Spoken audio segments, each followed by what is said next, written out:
Narayanganj high school and কলেজের নবম শ্রেণীর প্রিয় শিক্ষার্থীবৃন্দ, তোমরা কেমন আছো সবাই? আজকে তোমাদের উচ্চতর গণিত বিষয়ের অনুশীলনী 11.1-এর স্থানাঙ্ক জ্যামিতি নিয়ে আলোচনা করা হবে। এখন তোমাদের প্রথমে জানতে হবে যে স্থানাঙ্ক জ্যামিতি কি। ফরাসি গণিতবিদ রেনে দেকার্ত সর্বপ্রথম এই স্থানাঙ্ক জ্যামিতির সূচনা করেন এবং রেনে দেকার্ত তার নাম অনুযায়ী এই জ্যামিতিকে ইংরেজিতে বলা হয় কার্তেশীয় স্থানাঙ্ক। অর্থাৎ রেনে দেকার্ত এই কার্ত থেকে এসেছে কার্তেশীয় স্থানাঙ্ক। তাহলে এখন আমরা জানবো যে কার্তেশীয় স্থানাঙ্ক কি।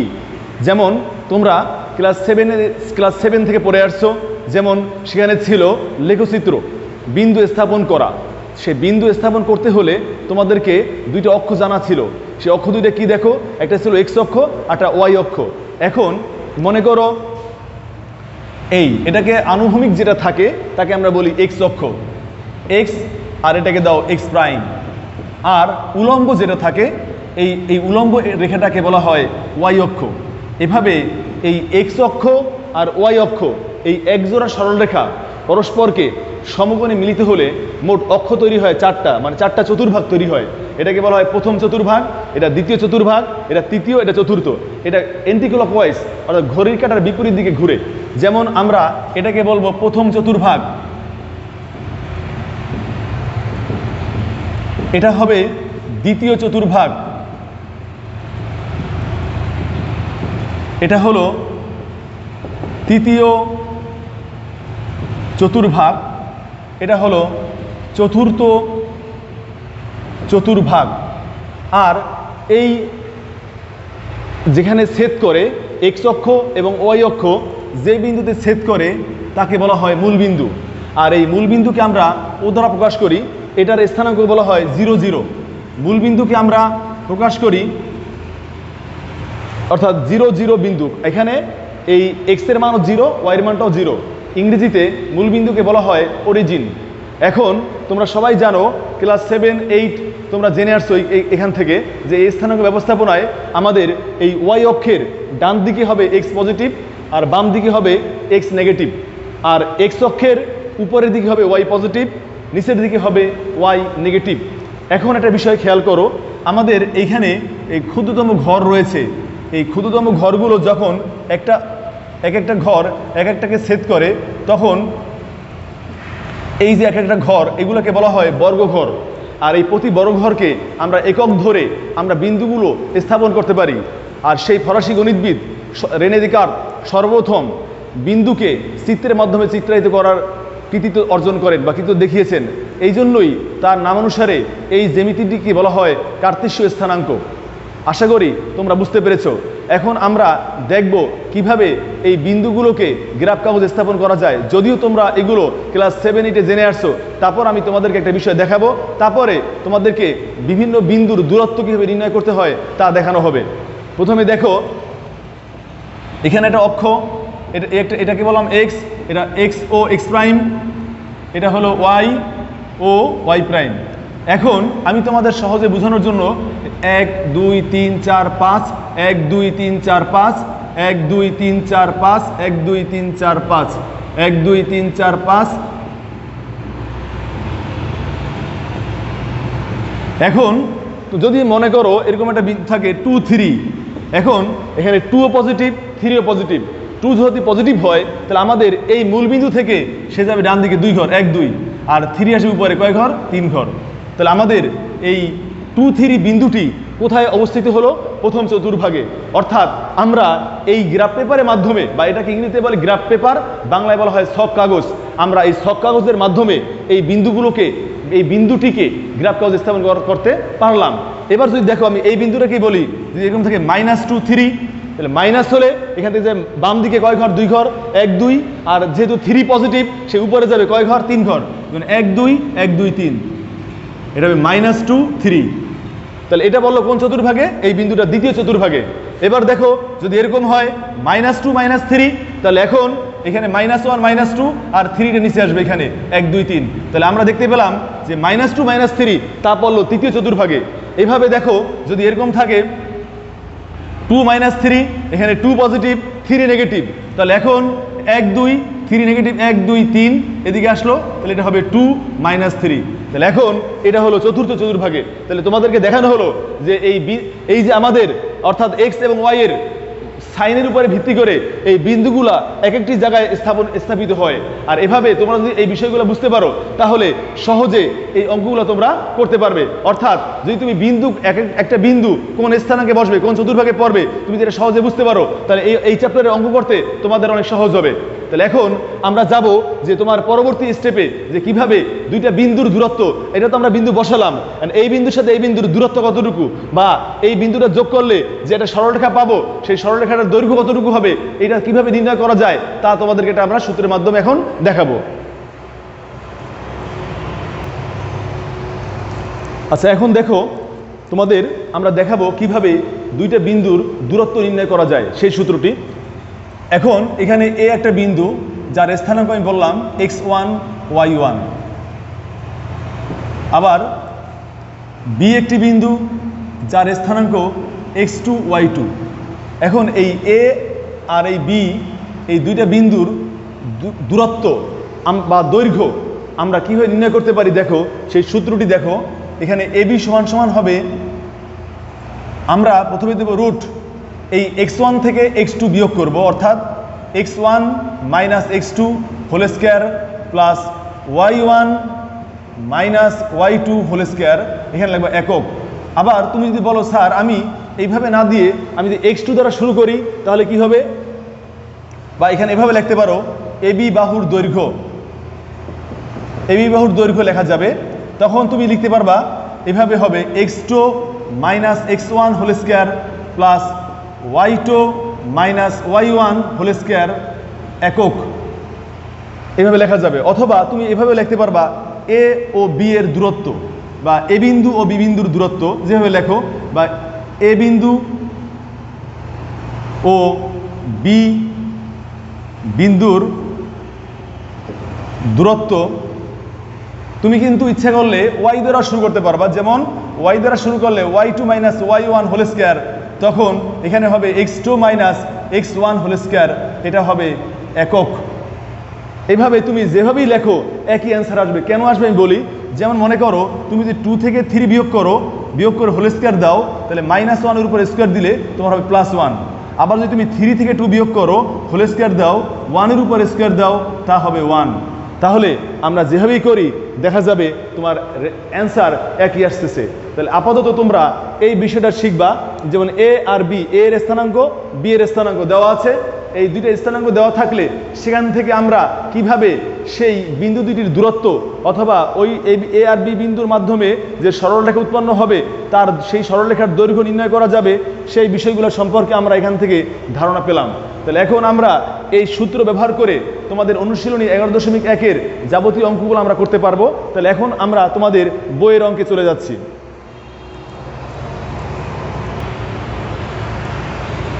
আচ্ছা, এখন দেখো তোমাদের 1 নম্বর অঙ্কে কি দেওয়া আছে, প্রতি ক্ষেত্রে প্রদত্ত বিন্দুসমূহের মধ্যবর্তী দূরত্ব নির্ণয় করো।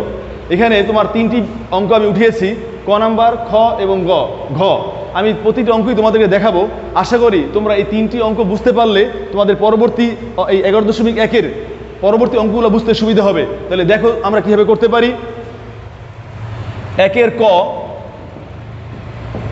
আমরা এখানে লিখতে পারি, বিন্দু দুটি হলো, লিখে নিই আমরা, প্রদত্ত বিন্দু দুইটি হলো 2, 3 ও 4, 6। সুতরাং আমরা লিখব যে সুতরাং প্রদত্ত বিন্দু দুইটির দূরত্ব সমান সমান। এখানে আমরা প্রথমে √ভাগ দেব। আমি যদি এটা থেকে শুরু করি তাহলে এটা থেকে এটা বিয়োগ করব।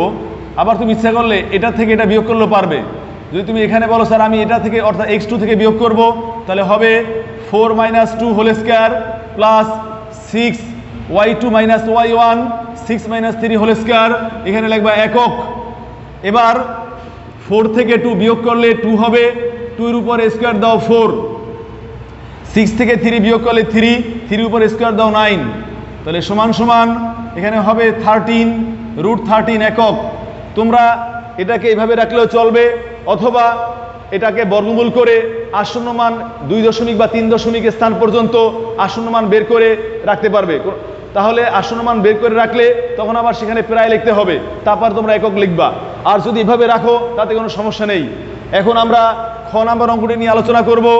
দেখো সবাই, -3 7 ও -7 3 লিখবা যে সুতরাং প্রদত্ত বিন্দু দুইটির দূরত্ব ইকুয়াল। এখানে তুমি ইচ্ছে করলে এবার এটা থেকে এটা বিয়োগ করতে পারবে, তাতে সমস্যা নেই। তোমাদের আমি দুইটা ফর্মেটই দেখাচ্ছি যাতে সুবিধা হয় বুঝতে। -3 আর এখানে আছে মাইনাস, এই সূত্রের মাইনাস আর এই মাইনাস গুণ করলে হবে প্লাস, খেয়াল রাখবে ভালোভাবে। এবার মাঝখানে হবে প্লাস, এবার 7 থেকে এটা বিয়োগ করব আমরা, তাহলে হবে 7 - 3 হোল স্কয়ার, এখানে হবে একক। এখন -3 + 7 4, 4 এর উপর স্কয়ার, 7 থেকে 3 বিয়োগ করলে 4, 4 এর উপর স্কয়ার, 4 এর উপর স্কয়ার দাও 16, 16√32, √32 কে লেখা যায় 16 × 2, 16 কে লেখা যায় 4 এর 16 এর বর্গমূল 4, এটা হবে 4√2 একক। আশা করি তোমরা বুঝতে পেরেছো। এবার আমরা যাচ্ছি ঘ নাম্বার। এখানে যে বিন্দু দুটি দেওয়া আছে, একটা হলো 0 0, আর একটা হলো sin θ, আর একটা হলো cos θ। লিখবা সুতরাং প্রদত্ত বিন্দু দুইটির দূরত্ব ইকুয়াল। আমরা এটা থেকে এটা বিয়োগ করব, sin θ - 0 whole square plus cos θ - 0 whole square. এখন sin θ থেকে 0 বিয়োগ করলে sin θই থাকবে, আর তার উপর স্কয়ার দাও, কি হবে sin square θ plus cos square θ। আমরা জানি sin square θ plus cos square θ এর সূত্র হলো 1, আর এর 1 এর বর্গমূল 1, এটা লিখে দেবে একক। আশা করি তোমরা এই 3টি অঙ্ক বুঝতে পেরেছো। আর আমি মনে করি যে স্টুডেন্ট এই 3টি অঙ্ক বুঝতে পারবে তার কাছে পরবর্তী অঙ্কগুলো অনেক সহজ লাগবে। তাহলে এখন আমরা তোমাদের পরবর্তী অঙ্কে চলে যাচ্ছি।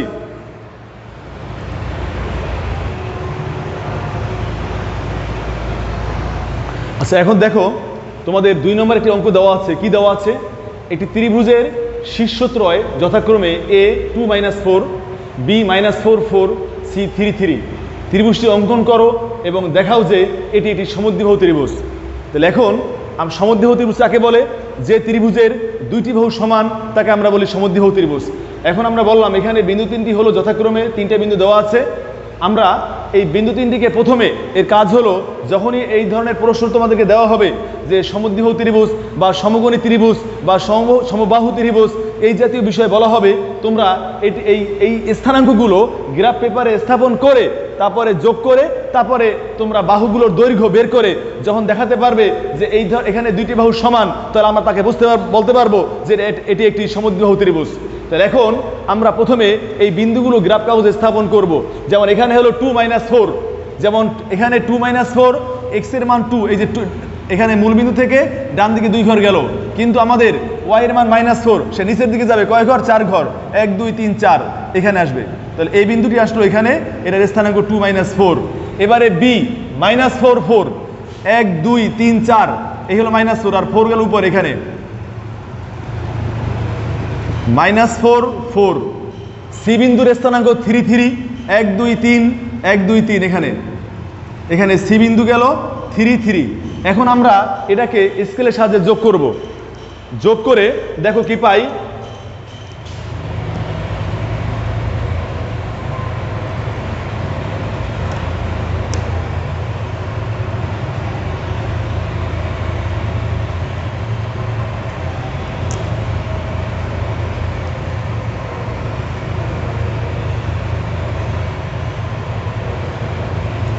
আমরা এটা যোগ করে দিলাম। এখন আমরা এই ত্রিভুজের এই তিনটি বাহুর দৈর্ঘ্য বের করব আমরা সে আগের অর্থাৎ 1 নম্বর অঙ্কটি আমরা যেভাবে করেছিলাম তা সেখানে আমরা যেভাবে দুইটি বিন্দুর দূরত্ব বের করেছি ঠিক এভাবেই আমরা করব। তাহলে প্রথমে আমরা বের করব এবি বাহুর দৈর্ঘ্য, এবি বাহুর দৈর্ঘ্য অর্থাৎ এখান থেকে 2 থেকে এটা বিয়োগ করব। তাহলে হবে প্রথমে রুট দাও, 2 মাইনাস মাইনাসে +4 হোল স্কয়ার প্লাস -4 এত। এখন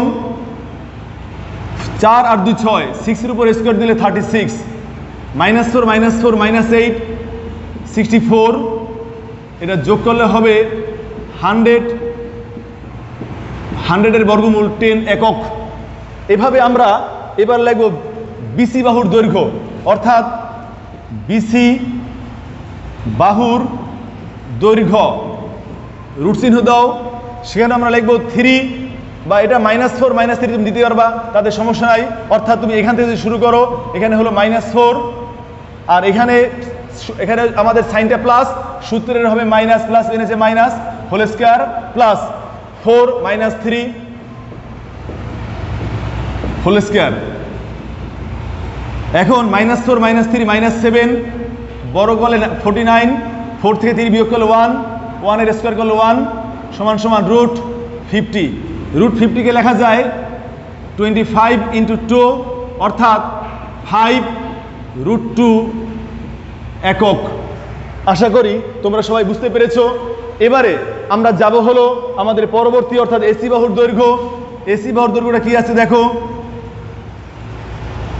আর একটা বিষয়, যদি তোমাদের এখান থেকে এদিকে চলে যায় বেশি, আমরা এটা নিচ থেকে লিখলাম অর্থাৎ এটা লিখলাম 5√2 একক। অনেক সময় এই সাইডে চলে গেলে ক্যামেরা নাও দেখা যেতে পারে, এই কারণে আমরা এটা করলাম। এবার তো আমরা লিখবো এসি বাহুর দৈর্ঘ্য। এসি বাহুর দৈর্ঘ্য কি হবে, আমাদের এ আর সি বিন্দু অর্থাৎ 2 - 3 whole square plus -4 -3 whole square. এখানে একক লেখো, এখানে -1 এর উপর স্কয়ার দাও, -7 এর উপর স্কয়ার, -1 এর উপর স্কয়ার দিলে 1 প্লাস 49 সমান সমান √50। এটাকে লেখা যায় 25 × 2 সমান সমান 5√2 একক। এখন আমরা এখানে দেখতে পাচ্ছি আমাদের এই বিসি বাহুর দৈর্ঘ্য হলো 5√2 একক আর এখানে এসি বাহুর দৈর্ঘ্য হলো 5√2। তা আমরা লিখব যেহেতু এসি = বিসি, সুতরাং আমরা জানি যখন দুটি বাহুর দৈর্ঘ্য সমান হয়ে যায় তাহলে আমরা বলবো যে এই ত্রিভুজটি এটি সমদ্বিবাহু ত্রিভুজ। বা এখানে তুমি লিখতে পারো যে যেহেতু এসি বাহুর দৈর্ঘ্য = বিসি বাহুর দৈর্ঘ্য, অর্থাৎ আমাদের এসি আর বিসি বাহুর দৈর্ঘ্য সমান, তাহলে বলবো সুতরাং ত্রিভুজ এবিসি একটি সমদ্বিবাহু ত্রিভুজ। আশা করি তোমাকে দেখাতে বলছে এই ত্রিভুজটি অঙ্কন করো এবং দেখাও যে এটি একটি সমদ্বিবাহু ত্রিভুজ। যেহেতু দেখাতে বলছে তোমরা এখানে লিখে দিবা SHOWED শর্ট। আশা করি তোমরা সবাই বুঝতে পেরেছো। তাহলে এখন আমরা এর পরবর্তী অঙ্কে চলে যাচ্ছি।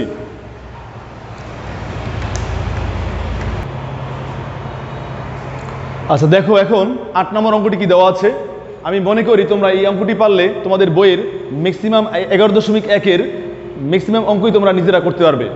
এখানে এ বিন্দুর স্থানাঙ্ক দেওয়া আছে -21, বি এর স্থানাঙ্ক 54, সি এর স্থানাঙ্ক 67 এবং ডি বিন্দুর স্থানাঙ্ক -1 2 দ্বারা গঠিত চতুর্ভুজটি আয়তন আর সামান্তরিক ক্ষেত্র তা নির্ণয় করতে বলছে।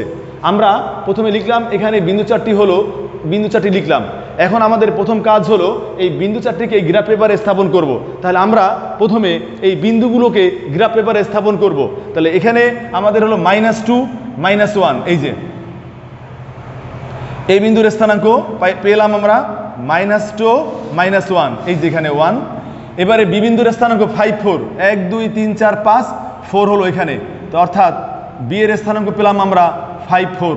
তারপরে সি বিন্দুর স্থানাঙ্ক 67, 1 2 3 4 5 6, আর 7টা হলো এই হলো 5, এই 6, এই 7। তাহলে আমরা এটা পেলাম এখানে, এটা হলো সি বিন্দুর স্থানাঙ্ক 6, 7।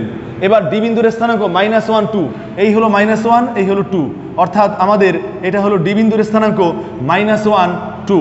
এখন আমরা এটা স্কেলের সাহায্যে যোগ করব। তাহলে দেখো আমরা স্কেলের সাহায্যে যোগ করে কি পাই,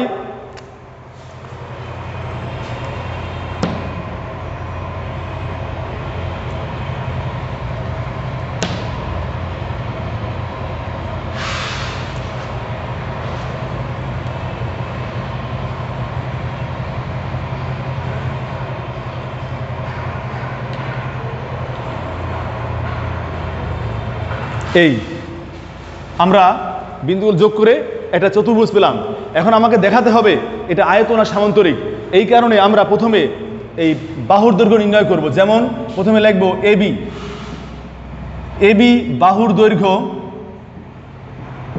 এবি বাহুর দৈর্ঘ্য কি আছে দেখো, এখানে আমাদের এই -2 আর 5 আমরা লিখতে পারি 5 মাইনাস যে +2 হোল স্কয়ার, 4 মাইনাস আর এই -+1 হোল স্কয়ার। তাহলে আমরা কিছুটা সংক্ষেপে কাজ করব। 5 আর 2 যোগ করলে 7, 7 উপরে স্কয়ার দিলে হবে 49, আর এখানে 4 মাইনাস যে +1, 4 আর 1 5, 5 এর উপরে স্কয়ার দিলে 25, এটা যোগ করলে হবে 5 আর 9 যোগ করলে 4, হাতে 1, 2 1 3 4 আর 3 7, এত একক। এবার এবি বাহু গেল, এবার আমরা যাব বিসি বাহুর দৈর্ঘ্য, অর্থাৎ এবি বাহু, তারপর নেব বিসি বাহুর দৈর্ঘ্য। তাহলে বিসি বাহুর দৈর্ঘ্য কি হবে দেখো, এখানে এটার সাথে এটা নেব, অর্থাৎ আমাদের তুমি ইচ্ছা করলে এখান থেকে এটাও নিতে পারবে, যেমন 6 - 5 প্লাস 7 - 4 হোল স্কয়ার, 1 এর উপর স্কয়ার দিলে 1, 7 থেকে 4 বিয়োগ করলে 3, 9, 9 আর 1 10, √10 একক। এবার আমরা নেব সিডি, সিডি বাহুর দৈর্ঘ্য কি হবে, 6 মাইনাস যে +1, অর্থাৎ 6 + 1 হোল স্কয়ার, প্লাস এটা হবে 7 - 2 হোল স্কয়ার সমান সমান 6 আর 1 যোগ করলে 7, 7 এর উপর স্কয়ার দিলে 49, 7 থেকে 2 বিয়োগ করলে 5, 5 এর উপর স্কয়ার দিলে 25 সমান সমান √74 একক। এবার সিডি গেল, এবার নেব আমরা এডি, লিখব কি এখানে, এডি বাহুর দৈর্ঘ্য, এখানে আমাদের এ আর ডি আমরা নিতে পারি -2 মাইনাস যে +1, অর্থাৎ -2 + 1 হোল স্কয়ার, প্লাস -1 - 2 আমরা নেব এখানে -1 - 2 হোল স্কয়ার, ইকুয়াল -2 থেকে 1 বিয়োগ করলে -1, -1 উপর স্কয়ার দিলে +1, -1 - 2 -3, তার উপর স্কয়ার দিলে +9, 9 আর 1 যোগ করলে √10 একক। আমরা দেখলাম কি দেখো, এখানে আমাদের এবি আর সিডি সমান, লিখব যেহেতু এবি ইকুয়াল সিডি এবং আমাদের এখানে বিসি আর এবি সমান, এটা ভুল লিখছি, এটা এডি হবে, অর্থাৎ এবং এখানে এবির সাথে সমান হলো সিডি আর এডির সাথে বিসি সমান, তাহলে আমরা লিখব এডি ইকুয়াল টু বিসি। আমরা জানি কি, যখন কোনো চতুর্ভুজের বিপরীত দুইটা বাহু সমান হয় তা আয়ত অথবা সামান্তরিক হতে পারে। তাহলে আমি লিখব যে সুতরাং এবিসিডি চতুর্ভুজটি আয়ত অথবা সামান্তরিক, অর্থাৎ আমাদের এবিসিডি চতুর্ভুজটি আয়ত অথবা সামান্তরিক ক্ষেত্র হতে পারে। এখন এটা আয়ত হবে না সামান্তরিক হবে তা আমরা কিভাবে এটা আইডেন্টিফাই করতে পারি তা দেখো। আমরা জানি কোনো চতুর্ভুজের যখন কর্ণ দুইটা সমান হয় তা হবে তোমার আয়ত, আর কর্ণদ্বয় যখন অসমান হবে, যেমন যে চতুর্ভুজের বিপরীত বাহু সমান সেই চতুর্ভুজটির যখন কর্ণদ্বয় সমান হবে তা হবে আয়ত, আর যখন কর্ণদ্বয় অসমান হবে তা হবে সামান্তরিক। তাহলে এখন আমাদের কাজ হলো এদের কর্ণ বের করা। তাহলে আমি লিখব কর্ণ এসি, কর্ণ এসি ইকুয়াল এ আর সি, অর্থাৎ 6 - যে +2, 6 + 2 হোল স্কয়ার এটা হবে 7 মাইনাস যে +1 হোল স্কয়ার, 8 8 এর উপর স্কয়ার দিলে 64, এখানেও 64 √128 একক। আমরা এভাবেই রাখি, এটাকে আর ভাঙানোর দরকার নেই। এভাবে আমরা লিখব কর্ণ বিডি ইকুয়াল, যেমন 5 মাইনাস মাইনাস +1, 5 +1 হোল স্কয়ার, আর এটা হবে 4 - 2 হোল স্কয়ার। 5 আর 1 6, স্কয়ার দিলে 36, আর 4 থেকে 2 বিয়োগ করলে 2, 2 এর উপর স্কয়ার দিলে কি হচ্ছে 4, 36 আর 4 যোগ করলে √40 একক। খেয়াল করো আবার, অর্থাৎ আমাদের এখানে 5 মাইনাস মাইনাস +1 হোল স্কয়ার আর +4 - 2 হোল স্কয়ার। 5 আর 1 যোগ করলে 6, 6 এর স্কয়ার দিলে 36, আর 4 থেকে 2 বিয়োগ করলে 2, 2 এর উপর স্কয়ার দিলে 4, যোগ করলে 40। আমরা দেখতে পাচ্ছি এটা আর এটা সমান না। বলবো যেহেতু কর্ণ এসি নট ইকুয়াল কর্ণ বিডি, অর্থাৎ যেহেতু আমাদের কর্ণদ্বয় সমান নয়, তাহলে আমরা বলবো যে এবিসিডি একটি সামান্তরিক। বলবো সুতরাং এবিসিডি চতুর্ভুজটি একটি সামান্তরিক ক্ষেত্র।